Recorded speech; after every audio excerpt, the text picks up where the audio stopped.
this is an example of where we sowed. This is actually AgriLife 2 down the middle here where I'm pointing. And this is the natural weed growth that we got by doing absolutely nothing. So it does make you think at first when you're using cover crop mixes, why bother? Because if we hadn't touched this land, we'd have had this much growth right through. But it's necessary to be a little bit patient.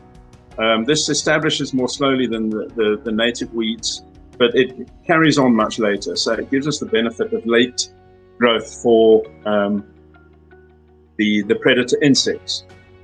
We normally sow a mix that contains grain, rye or triticale, depending on the circumstance. We always have a brassica in there, even though we've got drumnas because they flower differently. And then a legume, for example, vetch or lupins.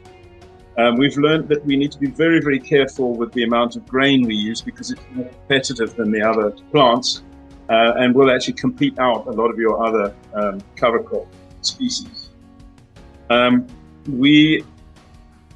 Sorry, Robert, can I take you back Yes. to Yes. this photo that's on the screen right now? Yeah. This weeds, to my eye, looks quite extreme. So I've got two questions. The one, aren't they damaging the small trees there? And secondly, what is the timing of cutting down those weeds? Do you want them to reseed themselves, or what is the timing around that? Well, this timing, I would guess, is probably early June. And that time of year, we're not particularly concerned about weed competition in the orchard because it's very soft annual weeds mostly, and the tree is in effect not doing very much. So we get that. What we then do is, if we look back at this slide, for example, we use this machine then to mow this part down before we start putting down our spring nitrogen when you don't actually want that weed competition. And then the beauty of this is that then this middle section is nicely developed and basically then takes over.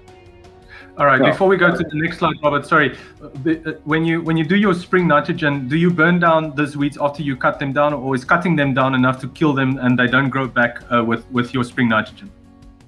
Johan, generally speaking, they don't come back much at all. But we go in and we spot spray with a burn down if necessary.